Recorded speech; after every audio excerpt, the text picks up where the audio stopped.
At for today's video mga lods, ito na nga po pala yung full video guide kung paano tayo gumawa ng ating rose splits design or flower pole design na may scallop design. Dalawang paraan po ito ng paggawa ng flower pole design yung ituturo natin dito. Umpisahan na natin, tara. For today's video mga lods, may nag-comment sa atin ng mabilisang video lang daw. Tapos, maiksi lang daw yung cloth niya.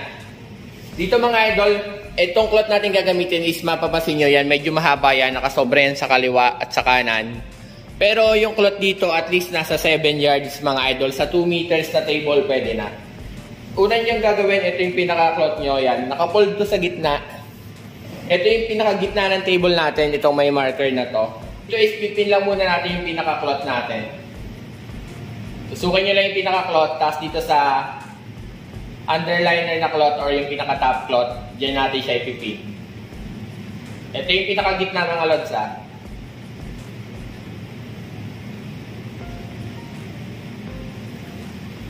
After nyo maipin mga idol, ito naman cloth dito, is pipin nyo muna sa gilid.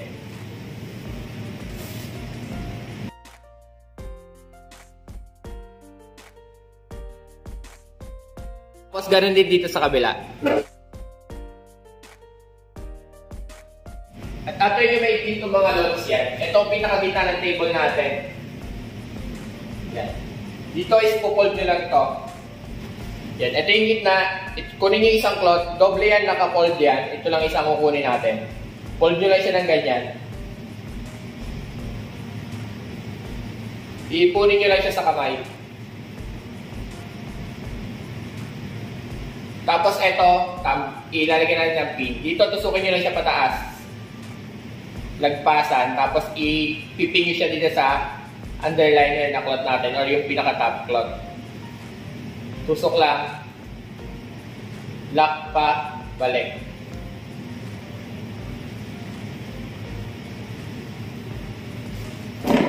At after yung mga lods, dito naman tayo sa tapat nito. Fold lang ulit, ganyan.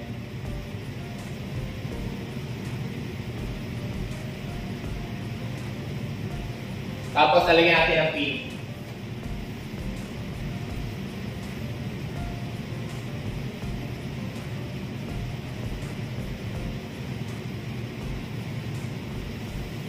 Ito na yung simpleng scallop design natin. Tapos dito, kaya hindi natin muna siya pinin kanina kasi mahahatak yan. Ngayon saka natin siya lalagyan ng pin sa gilid. At dito nga mga lods, ipofold nyo lang ulit yung tela para magkaroon ng scallop design and lalagyan din natin ng pin. At ganun din po yung gagawin natin dito sa bandang kanan. Pofold lang din ulit natin yung tela, tapos lalagyan din po ulit natin ng pin mga idol. Yan na siya mga idol, yan. May scallop design na siya. Tapos check nyo na lang kung pantay. Kapag hindi pantay yung scallop, pwede nyo siyang itaas ng konti bago lagyan siya ng pin. At sa ganitong scallop design mga idol, at dito nga mga idol, pwede nyo siyang ayusin pagkatapos. Pupull nyo lang siya ng ganyan. Susundan nyo lang yung pinaka-pleats para maging maganda. Yan. Makikita nyo na ayos na siya. Tapos ganun din yung gagawin natin sa kabila.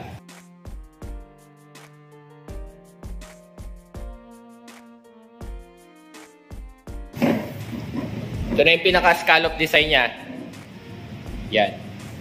Tapos ganun din sa kabila, ipipin lang natin yung cloth sa pinaka-sulok. After nyan mga idol, maglalagay naman tayo ng flower pole design. Bali dito mga lods, ito bumili tayo ng tie wire. Ito nga pala ng tie wire na to is nabibili lang sa hardware mga lods. Yung isang ganitong balot or yung pinaka-isang roll is 20 pesos lang. Ito yung pamtatali natin sa ating pinaka rose splits design or flower pole. Ito malambot lang to mga idol yan. Pag nga pala kayo sa bahay is mayroon kayong Christmas ball tapos nawalan kayo ng panali. Ito yung magandang panali kasi malambot lang to mga lods yan. Maganda rin ito panali ng Christmas ball. At lalo na ngayon, bare months na, baka meron kayong lumang mga Christmas ball na walang panali. Ito pwede siyang ipanali mga lods. Dito ito yung una nating cloth. Gagawa lang tayo ng flower pole design. Dalawang paraan pala ito mga idol. Kung ang table nyo is kahoy, pwede kayo maglagay ng thumbtacks o kaya ganitong pin, tusukin nyo sa gitna. Usok lang natin. Ito yung unang paraan. Turo lang natin. Marami na akong video tutorial na ito. Pero gagawin ko ulit ng video para sa mga bagong followers natin na hindi pa nakapanood. Ito yung gitna. Ito yung cloth natin. Fold muna natin siya ng ganito.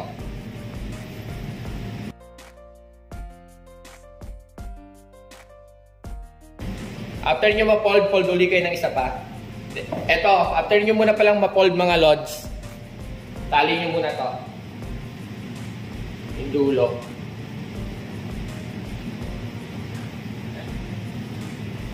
Hindi nyo matali, ito fold nyo yung pinakakulot ulit. Yan, medyo mahaba yung gagawin natin.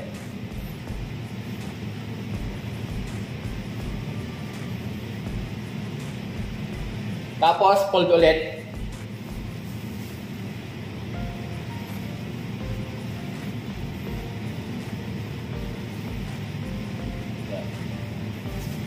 Maglalaylay lang tayo, mga at least hanggang kalahati. Or mga ano to guys, mga 20 inches. Depende sa haba or taas ng table nyo. Taas na tali lang natin. After nyo matali, gagawa na tayo ng rose pleats design. Dito is fold lang ulit. Ganyan.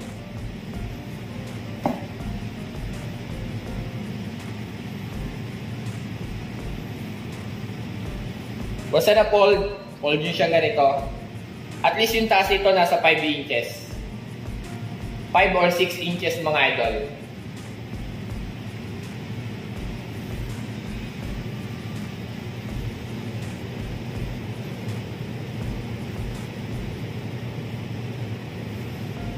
Fold nyo na siya ganyan.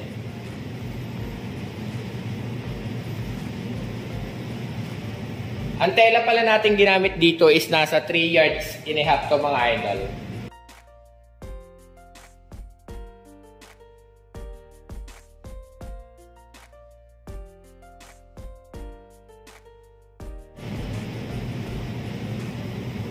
Dito is nag-fold lang tayo ng 4 mga idol. After nyo ma-fold, ito na siya. Yan. Yan na yung pinaka-ano natin. Ito yung pinakadulo ng wire natin. Tapos ito yung sobra. Ilagay nyo lang siya sa likod. Tapos tali. Tali natin din sa pinagtalian natin na thumbtacks or yung pinaka push pin. 4 lang yung ginawa natin. Tapos dito is i-open nyo lang siya ng diretso. Hila lang ng diretso mga idol.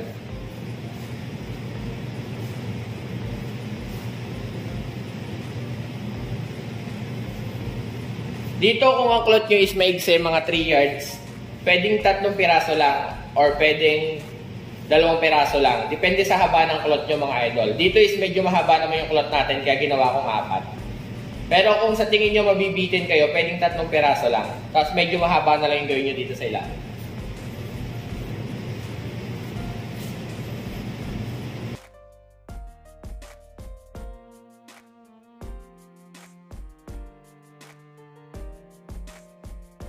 After natin mahatak mga idol, ito na yung pinaka-ilalim. Hatakin nyo lang siya ng pagganito.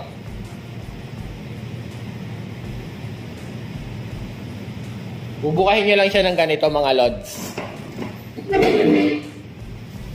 Ito, bubukahin nyo lang siya ng ganito. Pinaka-design nyo na yun mga lods.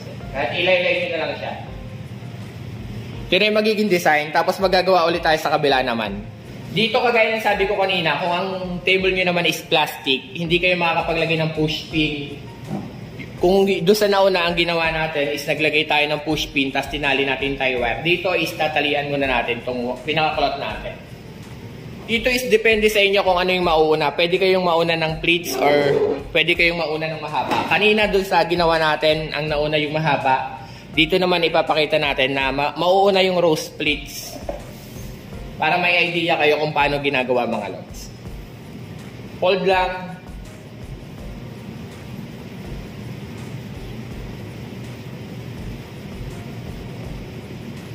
After ma-fold, tali ng tie wire. Check nyo na lang dahil pantay yung tie wire nyo. Dito is pwedeng plastic straw, kaso nga lang, dapat mahigpit yung pagkakatali nyo. Fold ulit.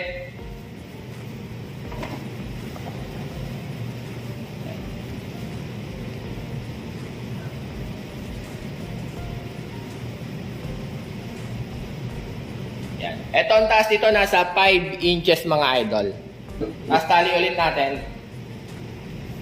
Kung nahihirapan kayo magtali, mas maganda kung may kasama kayo or may tagahawak kayo ng tela para hindi kayo mahirapan magtali. Ganon, fold lang ulit. Ito kasi pwede ang mauna is yung pinaka-row splits or yung pinaka nakalaylay sa kanya. Kanina ang ginawa natin yung nakalaylay, ngayon ang row splits yung unahin natin. Para may idea kayo, para kung nahihirapan kayo doon sa nauna nating tutorial, etong pangalawa, baka dito kayo madalian. At dito nga mga lods is continuous nyo lang gagawin. Magpo-fold lang kayo ng pinaka-row splits design para maging flower fold design natin. 4 na piraso mga yan, ito na yung 4. Tapos ito na yung pinaka-sobra natin. Yung sobra natin, ipo-fold lang natin. Dito na kayo sa pinakadulo. Mag-fold. Yan. After nyo ma-fold yan, ito. Tutupin nyo lang siya pabalik. Tapos tatali natin ng tie wire.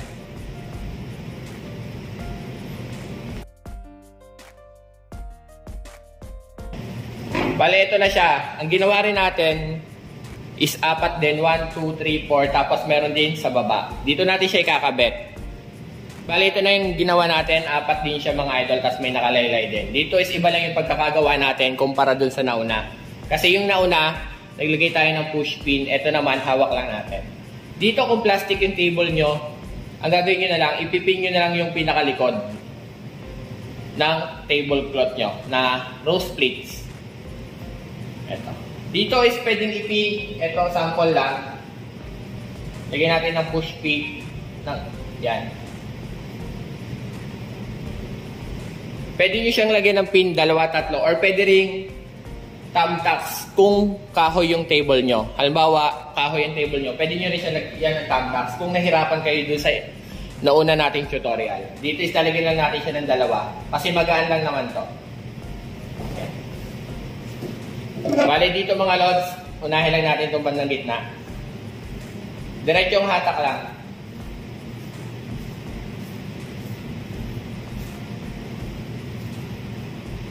Tapos dito.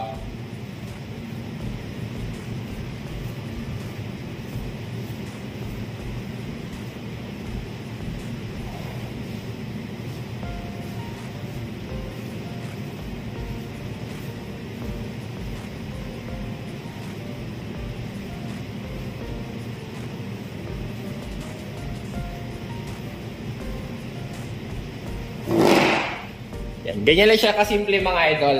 Tapos dito sa ilalim, bubukahin nyo lang siya ng ganito. Kagaya ng ginawa lang natin. Ayun.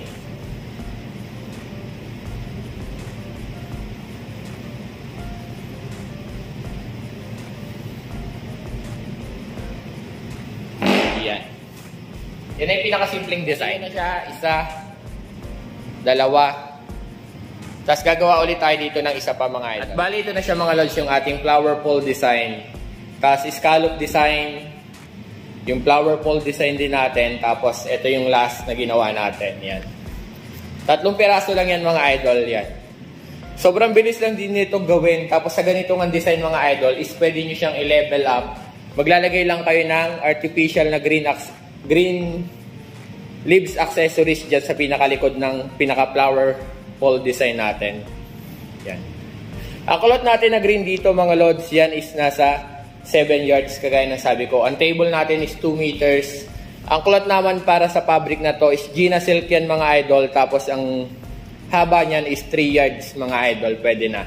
Pero kung mas mahaba yung kulot nyo, 4 yards, mas maganda mga idol yan. Bali nga dito na nga lang mga lods yung video. Sana nakuha nyo po yung video tutorial natin. Ito na nga po pala yung ating flower pole design na may scallop design mga idol. Kagaya na sabi ko mga lods, yung tela natin dito is 7 yards yung green. Tapos yung pinaka-beige or yung flower pole design is nasa 4 years po. At ito naman po yung itsura niya kapag may green leaves na accessories mga idol. Yan. Kagaya na sabi ko mga lods, comment down below kung may concern pa at huwag nyo na makalimutang i-share yung mga videos natin para sa mga taong gusto rin pong matuto ng table skirting mga lods yan. Follow for more at huwag nyo kalimutang i-share. Kita-kita na lang sa sunod nating video tutorial mga idol yan. Salamat!